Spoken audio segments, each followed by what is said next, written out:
Hey guys, welcome to another video. So excited. Today's video, we're going to be doing episode 4 of the Twisted Retreat reading vlogs.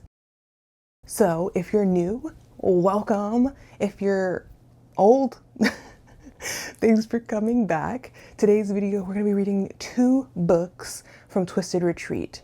Now, what 2 books is up in the air. Don't hold any guns to my head, metaphorical guns, obviously, to my head. These are the 2 books that I'm thinking of reading.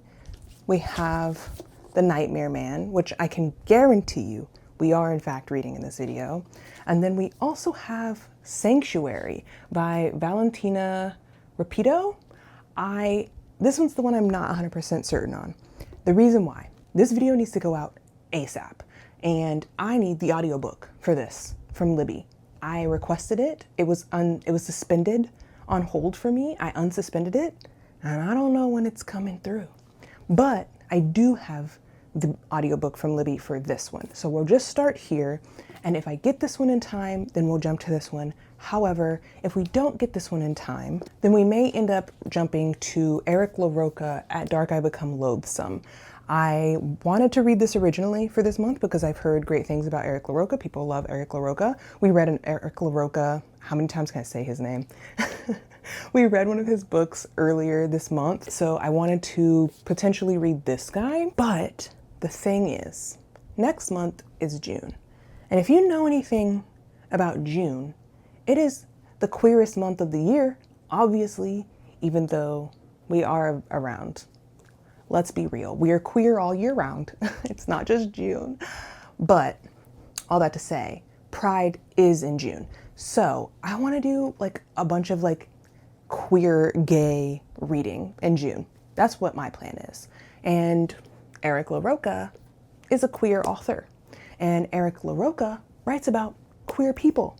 So I feel like I should save this for next month's Twisted Retreat because it makes the most sense. Because queer, duh. But it depends on the audiobook from Libby. So as of right now, these are the 2 books that I want to read. So we're gonna jump into The Nightmare Man. This is by J.H. Marketer. I guess that's how you pronounce his name. This is the November 2025 book of the of Twisted Retreat. And let's do a proper naked book reveal, shall we? The book cover, which I love when they do, what is this called? Holographic? I don't know. I think it's holographic. I love when they do this type of coloring on a book. I think it's so fun. Also, the Nightmare Man here, whoever he is very shiny. I think that's so cool. Like it's doing a lot, and I love that. However, beyond the book sleeve, the hardback cover. This one did not come with an alternative dust jacket, but this is what the raw book cover looks like. And then we do have sprayed edges, which are spooky ooky. There's a little spooky pumpkin guy here. Oh, he's right here too. Oh, he's right there also. They just repeated the same image on all the edges apparently. And then our end papers. This is cool too because the end paper also has that like shiny texture to it, which I've never seen before on an end paper. So I think that's pretty cool. So that's one end paper. And then, oh gosh, this is kind of scary. This is the second end paper. Holy crud. That's terrifying, not gonna lie. I'm excited for this one. So what are we getting into with The Nightmare Man? First of all, J.H. Marketer is a producer, screenwriter, husband, and father of 2 from Louisville, Kentucky, where he also was a tennis pro for 25 years before hanging up his racket in 2020. He graduated with a degree in history from the University of Louisville in '97 and has been writing ever since. We've talked about these little synopsises, and this must be just a like Twisted Retreat thing that they just like really be just diving into these people in a way that I'm not used to. So anyway, what is The Nightmare Man about? Blackwood Mansion looms surrounded by nightmare pines atop the hill over the small town of Crooked Tree. Ben Bookman's best-selling novelist and heir to the Blackwood estate spent a weekend at the ancestral home to finish writing his latest horror novel, The Scarecrow. Now, on the eve of the book's release, the terrible story within begins to unfold in real life. I'm stopping there. I don't want to know anymore. I think that's a really good enough synopsis. So it sounds like we are getting a scary stories to tell in the dark type of thing, which sounds really cool. So I'm excited for this. I know a lot of people really like this book, so I'm very excited to see if I really like this book. And then when we pick up our next book, at that point I will synopsisize. It's not a word, I don't think. But I'll read the synopsis for the next book, depending on which one we end up reading. But for now, let's go ahead and jump into The Nightmare Man.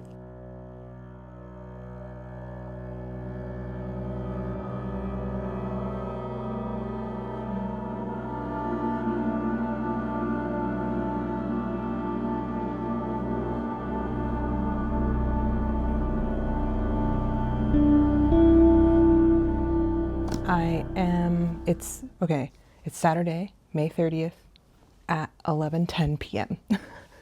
I have been listening to the audiobook for The Nightmare Man all day, pretty much. We had some like family events and stuff that I had to deal during the day, so went and spent time with family and got to see my little niece in her dance recital. It was so cute. And then in between all of that and before all of that and around all of that, I was reading The Nightmare Man. I wanted to start this on Friday, but I didn't get a chance to because Friday I actually had to edit the video that went out today, technically. I uploaded my short story novella horror vlog, so you can watch that here if you haven't already. But I had to edit that Friday night, so I didn't get to read.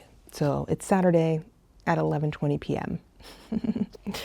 I am like 70% of the way into this book, and it's interesting. I do like it. I don't know if it's like everything I expected it to be. It is creepy, but it leans very almost woo-woo in a way. I feel like the way that they're trying to explain what's happening feels very like, woo, you know what I mean?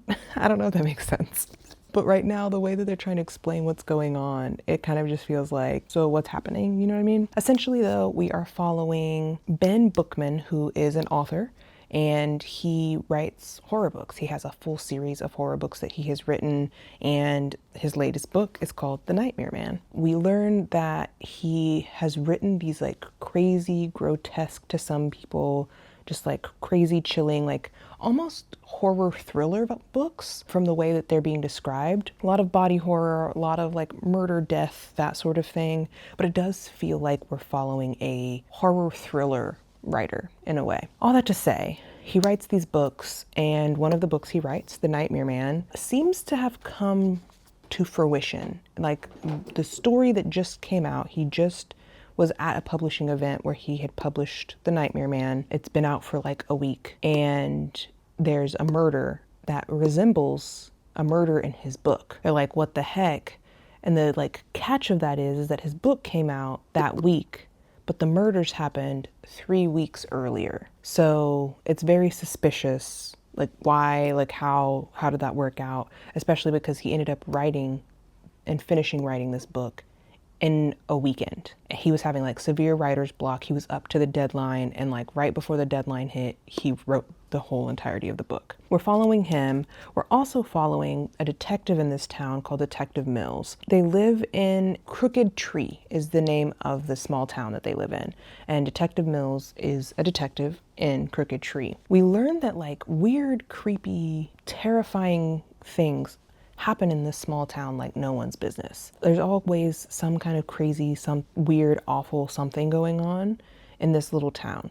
And we kind of like learn that as we're going through the story, like all these like horrifying things that have happened. It seems like people have suspicions about the things that happen in the town, but they're not like connecting things, which is very interesting for me. Either way, this is going really well. I am enjoying it. I like the idea that they've come up with of the Nightmare Man, where it's basically this concept of, they're calling them mares, like a horse. They're mares, And basically it's like a folklore or something where this like spirit demon typey thing comes in and they like sit on your chest and try to induce you to having a nightmare.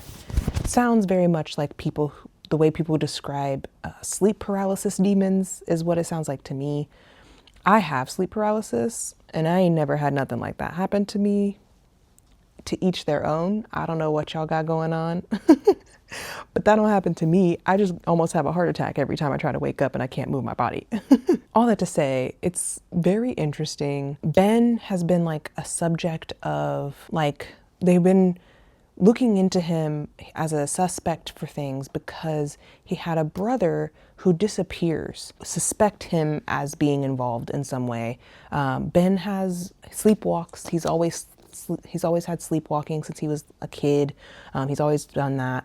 His sister also apparently is a sleepwalker. Their family just has like a weird history. We learned that they had lived with their grandfather, I believe, in a manor, the Blackwood Manor, and he was a doctor at an asylum. He like created his own asylum for people. And like, it's just like, I don't know, man. There's a lot of like, what are we doing? What are we covering up? Like small town weird shit in this book. But like I said, I'm 70% of the way in. I am enjoying it. I wish there was more description of the horror of it all, because I don't feel like we get a lot of description about the grotesque things as we continue to move on through the story.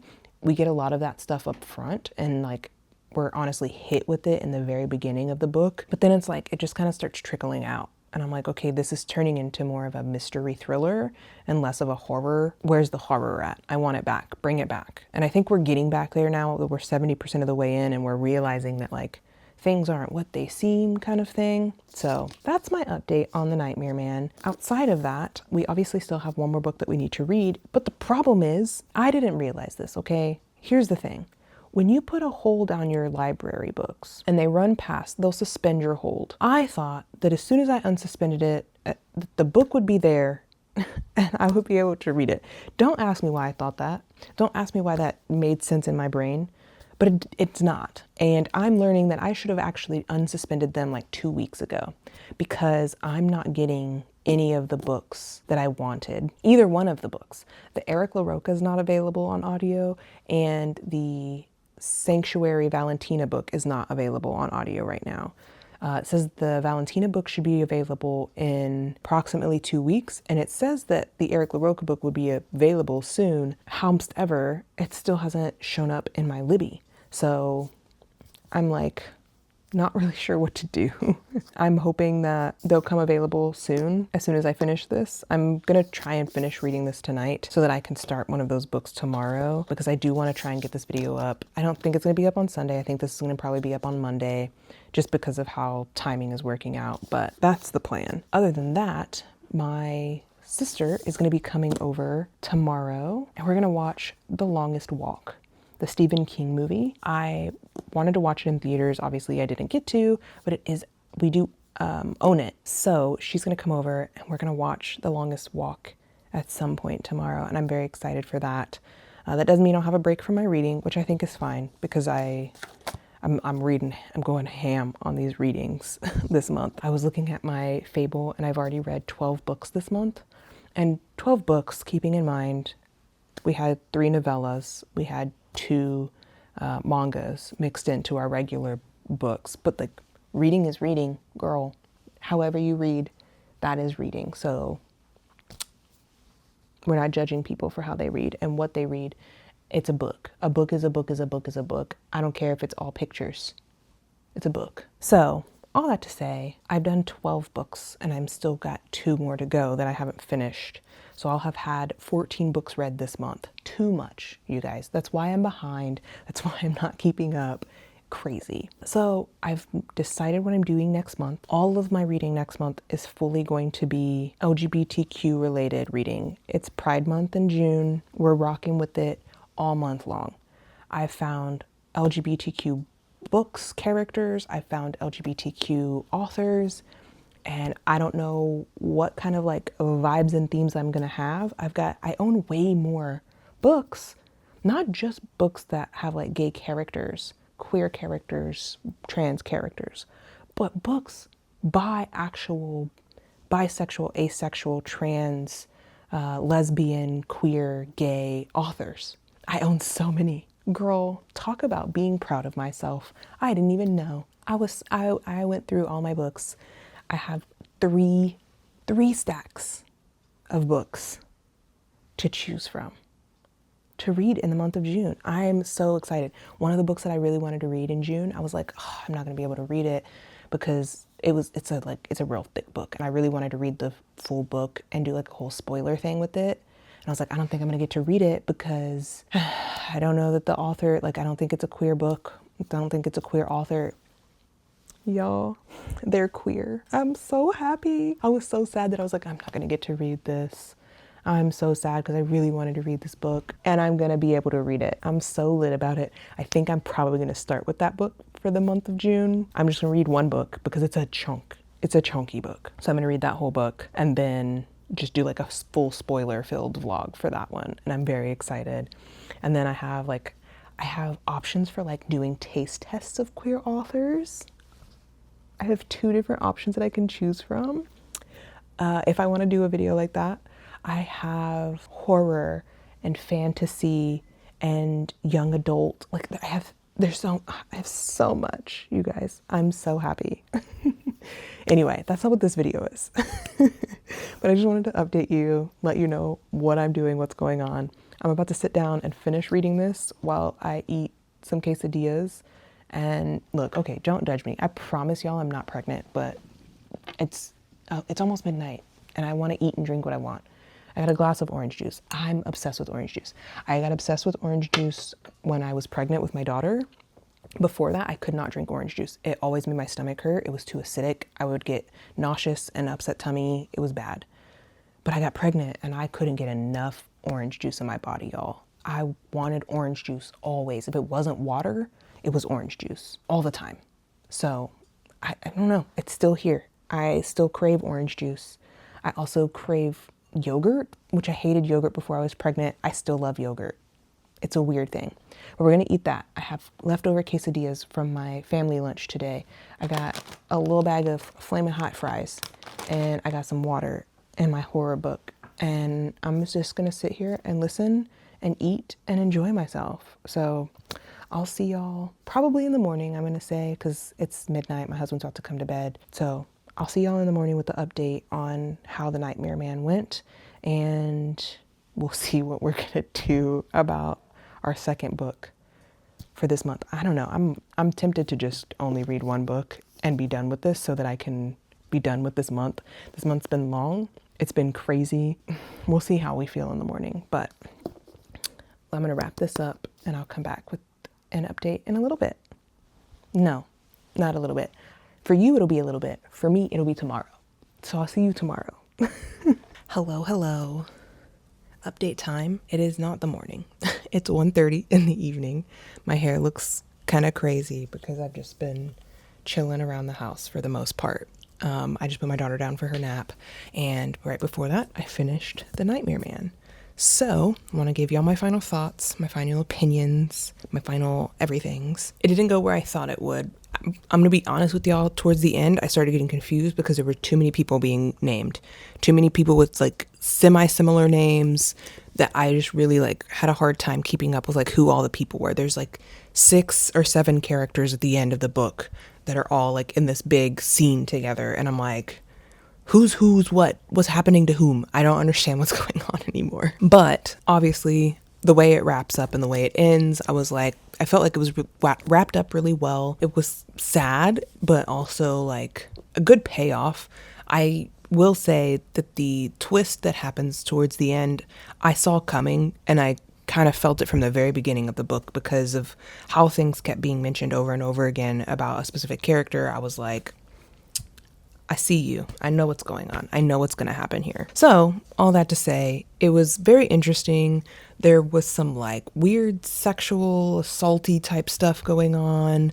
Just some like very odd, strange things happening in certain parts of the book. I don't really know what is happening, but the ending made it sound like there could potentially be a part 2 to this book. I will say that I feel like the writing and the story felt kind of Stephen King-ish to me.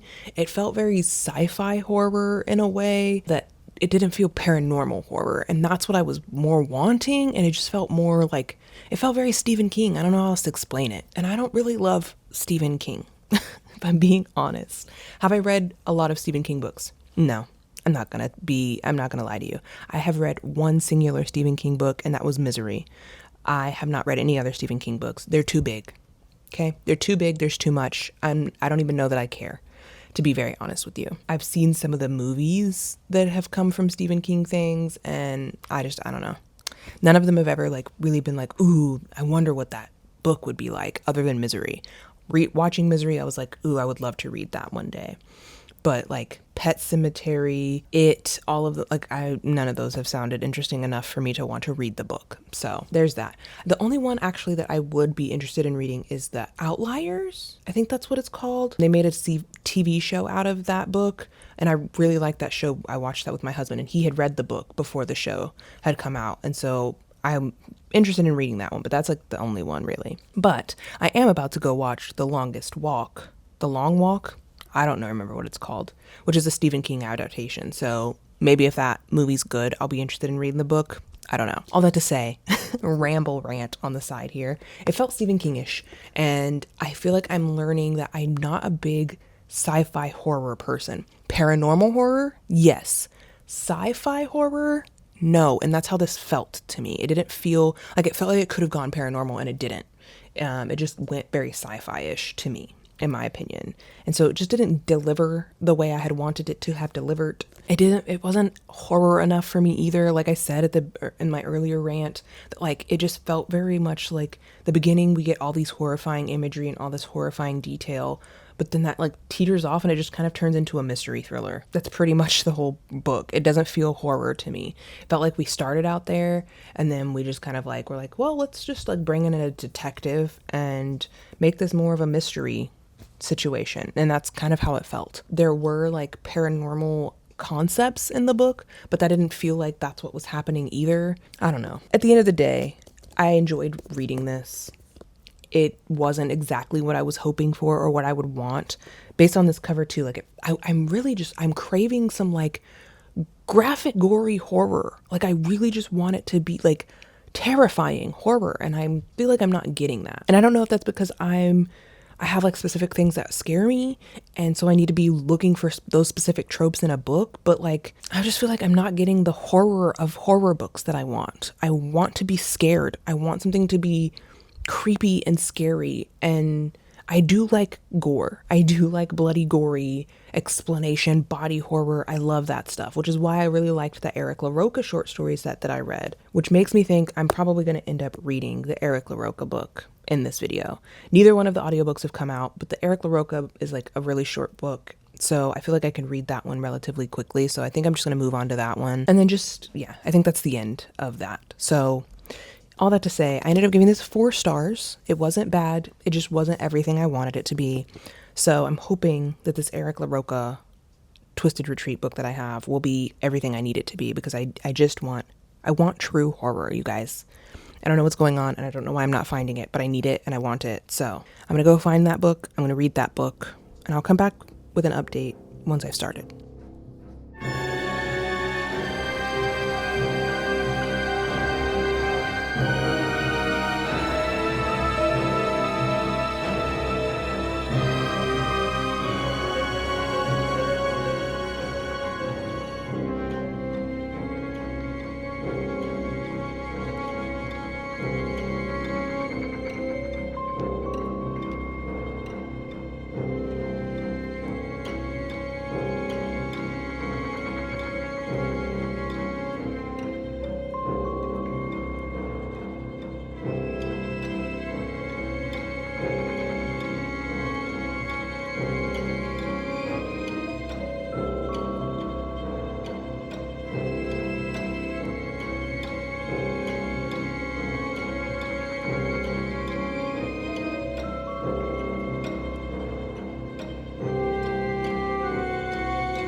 Hello, everybody. And, oh, we have a visitor. Hello, boy. Can you sit down, buddy? Say hi to the people. What up, people? For y'all who don't know, this is my lovely cat, Onyx. He's the best. He's gonna be 12 this year, you guys. I've had him since he was 8 weeks old. He was so tiny, he fit like in my clavicle bone. He was so small, he fit in my hand. But I've had him ever since he was a little baby. He's my best friend. I love him so much. I've had him through a lot of different changes in life. Ups, downs, and in-betweens. And I love him so much. He's the best. And he loves me very much as well. You're not here to talk about my cat. You're here to talk about my book. He's just an added bonus, in my opinion. So I have started reading At Dark I Become Loathsome by Eric LaRocca. I decided to go with this one because it's shorter and I'm on a time crunch. So we're going to do it. I'm sad because I really wanted to read this next month, but it's fine. I want to read a book that I like, so it doesn't really matter. And I think this is going to be the one, you guys. Based on my comments earlier after finishing The Nightmare Man, I say nightmare, and I know that's not right, so just zoom past that and mind your business. Anyway, after I finished that, I was like, I'm not feeling the horror. The horror is not here for me. But Eric LaRocca, y'all, so far he's got me covered, okay? I'm very excited about this one. Essentially, we are following Ashley. Ashley is a widowed partner. He has lost his wife to cancer and he has lost his son to an abduction. And we meet him in the very beginning where he's doing what he calls a ritual. And this ritual that he does is basically he brings people out to have a mock death, if you will. Essentially, there's this whole process that he goes through, but he basically buries people in a coffin for 30 minutes underground to simulate death for them, to try and help them have a new beginning in life and have a new outlook on life and to find whatever the thing is that they're looking for, right? So that's what he does. We get flashbacks after he's had a ritual. He did a ritual with a girl. He's never going to see her again. He's not really into her anyway. It's totally cool. But after he sees her, he has flashbacks of his son. And that's when we learn that his son, who was 8 years old, Bailey, was abducted outside of the grocery store that they were at, basically. And he hasn't been the same since, which I'm not surprised. I wouldn't be the same either, you know? Hey. And shortly before he lost his son, I do believe he lost his wife to cancer. So he lost both of them within the same year. And he basically has fallen into his own grief. And he's apparently pierced and potentially tattooed himself. And he just is looking the part of this creepy, scary, weird guy that just plays into the job that he does. Other than that, we have just been with him while he's rehashing his history. I'm learning about his background. I'm learning what he does. I love this book also because there's mixed media in it, and I love a mixed media book. So we have what seems to be archived writings of his process for how he does his rituals. And we also have chat logs. So I just left off on what page am I on? Page 75, chapter 5. He's just had this chat with someone called Jinx, and he's going to be meeting up with Jinx in a few days to do a ritual with him. And Jinx is like, okay, well, can you talk for a while? And he's like, sure, what's up? And he's basically like, I want to tell you a story. And he goes through this whole grotesque story about a man named Keanu and his boss named Dubois, and how his boss Dubois runs what they call a playpen, which is basically a gay house of inequities. I don't know how else to say that. It's men pleasing men in legal ways. And Dubois has called Keanu in because he wants Keanu to do him a favor. There's a porn star who is interested in Keanu who has something that Dubois wants, and he wants Keanu to con this man out of the thing that Dubois wants. So Keanu's like, cool, I'll do it. Everything goes left, and crazy stuff happens. This is just a chat story from Jinx to our character Ashley, and that's where I've left off, and that's pretty much, it seems, where the story just is supposed to take off based on the synopsis that I read on the back. So Jinx and Ashley, Jesus. So Jinx and Ashley are now going to enter into some entanglement of a relationship, if you will.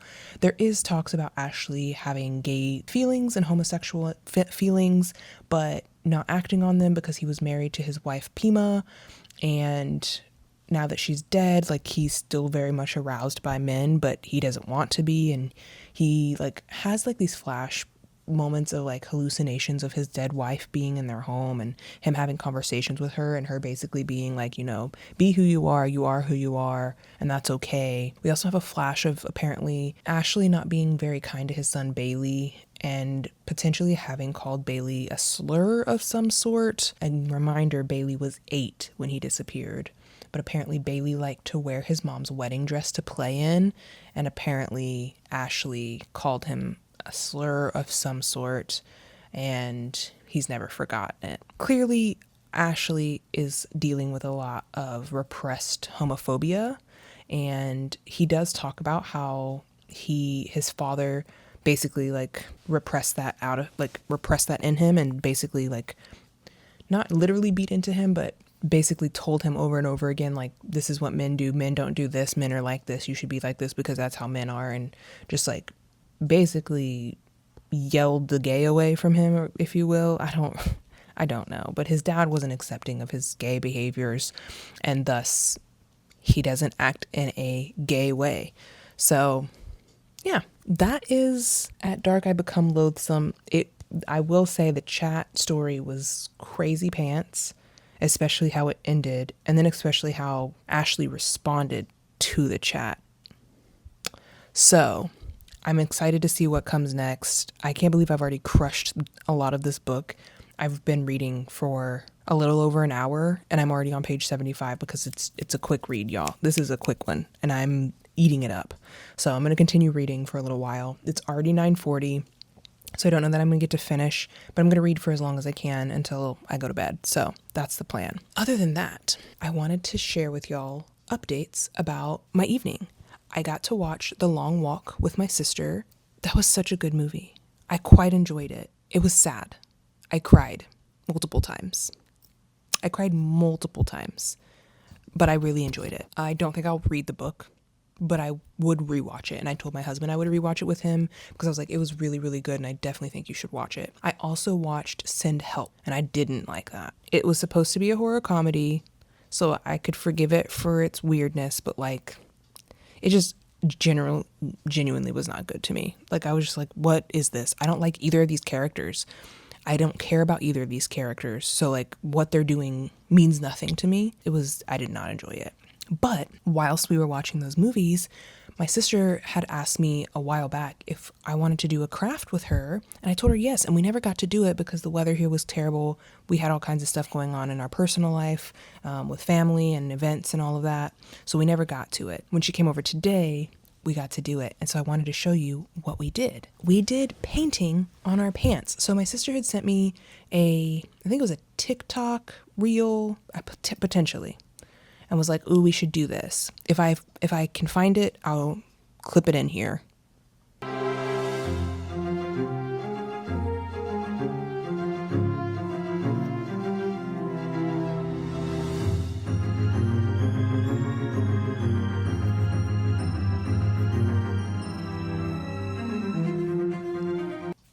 So we decided to do that.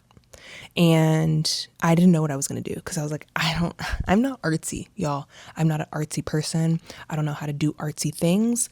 I love to have fun with crafts, but I just don't feel like I'm very good at art things. I'm too much of a perfectionist and I want everything to be perfect. And if it's not perfect, I get very discouraged. All that to say, my sister is a very artsy person. So artsy, in fact, she graduated from an art college. She has a degree in illustration from a prestigious art college in America because she's fancy and she's good and she is talented and amazing. I will never stop singing her praises. Anyway, she was like, I'm going to paint this. And it was she did a iteration of a Van Gogh painting, which was crazy work, y'all. She's so talented. I'll see if she can send me a picture of it and I'll add that in here. so you can see what she did, because this is amazing. She has so much talent. She also did one of those little sprite things from Spirited Away, I believe is the movie it's from. Super cute, loved it. This is what I ended up painting on my pant pockets. So I started out with this. Sorry, I have to hold my microphone. I started out with this little guy. I probably should just insert like a picture of it, but you know, whatever. I painted this cute little cat guy. Isn't he so cute? I was like, oh my God, he's so fun. I love this. I think this is so cool.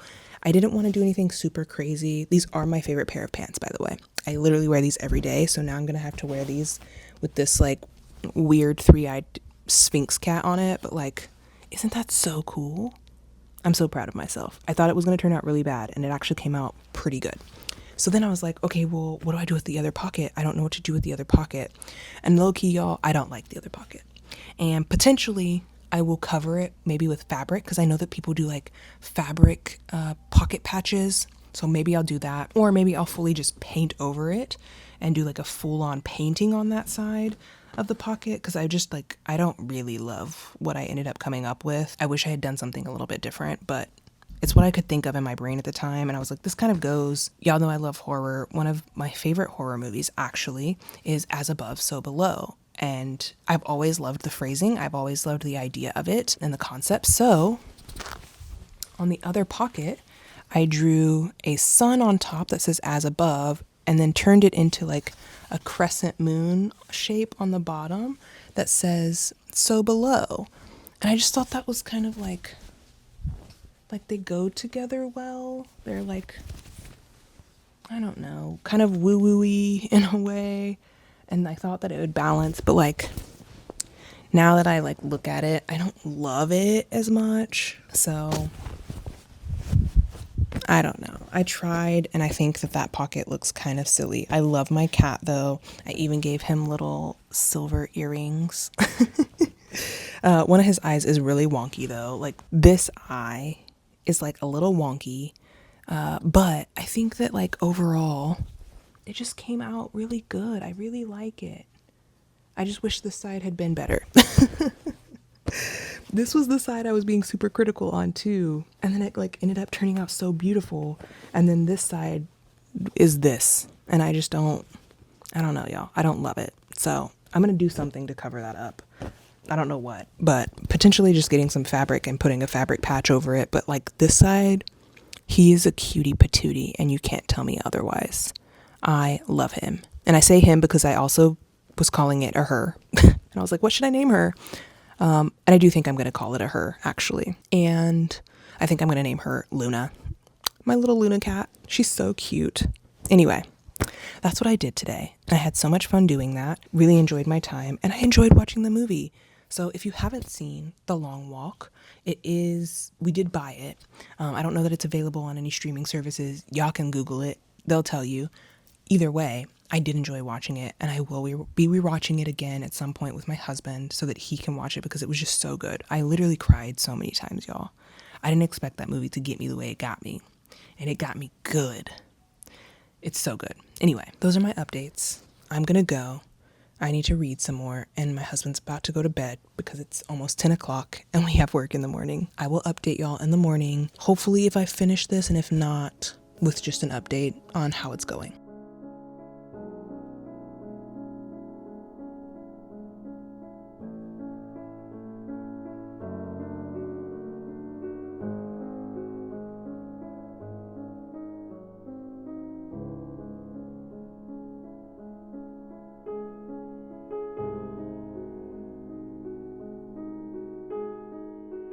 It is a wrap on reading At Dark I Become Loathsome. Side rant, I got my audiobook this morning for the other book, but that book's 11 hours long, and I was like, I've already started this one. I'm almost halfway finished with it.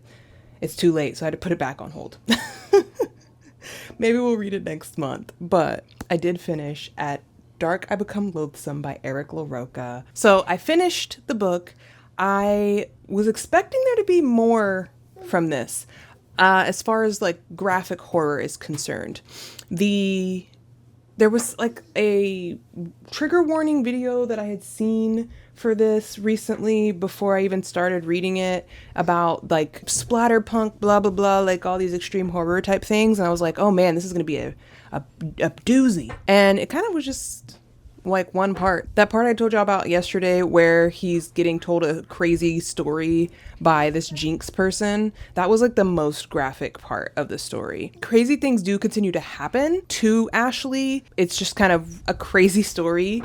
We do get resolution about his son. We learn a lot more about him and his past and the things he's dealing with and the grievance he's having and the grieving he's going through. So we learn about all of that stuff, but ultimately it just kind of didn't end as like exciting as I was hoping it would end. So there's that part. I think at the end of the day, I'm going to end up giving this 3.5 stars. It was fairly good for what it was. I'm glad that I read it. I appreciated it. It wasn't everything I wanted it to be and that I was hoping for. So we're wrapping up this video with a 4-star and a 3.5 star. It's not boding well. Y'all, I truly think after this video, I am going to be unsubscribing from Twisted Retreat. I love the books. They're beautiful, all of the cool things, but it's not delivering for me. I'm going to go out and tell y'all that now. The Nightworms horror subscription box just sounds much more intriguing to me compared to what I'm getting from these. So I think that's going to be a switch I make. And I think honestly that could wrap up this video, but I'm going to continue reading all the books that I have. And once I've read all of the Twisted Retreat books I have, we'll do a thing at the end evaluating all of them, the star ratings I ended up giving all of them, and balancing that and the comparison of how much money I've spent on all of these books over the last year and a half. So, all right, that's a wrap on episode 4 of our Twisted Retreat reading vlog. Thank you guys so much for coming along. Let me know if y'all have read any of these books, if you liked them, if you hated them, what your ratings were on either one of them. I know Nightmare Man is like a pretty popular book and a lot of people really like that one. So I'm curious to know y'all's thoughts and curious to know if y'all are interested in me continuing this series, if you think I should let it go based on all of the things that I've done so far. I think I'm going to keep going just because I have the books and I want to get through them. I paid for them at an exorbitant cost, so I might as well read them. I did see right before this video too, I got an email for the next box has been paid for. So we're going to cut it on June. That's going to be the end of my Twisted Retreats is June of 2026. So thank you guys so much for joining me. If you like this video, don't forget to give it a like. And if you're not subscribed, that's suspicious behavior. Everyone here loves me and everyone here subscribes to me, and it's weird that you didn't do it, so you should go ahead and subscribe. I won't tell anyone. It'll be between me and you. Shh, I'll keep it a secret. But you should subscribe. Otherwise, everyone's going to shame you for it. There's going to be like a public shaming if you don't. Anyways, thank you guys so much for being here. I appreciate you, and I will see y'all in my next video, which will be my wrap up for May and my TBR for June. I'm so excited. So I'll see y'all in the next one. Bye.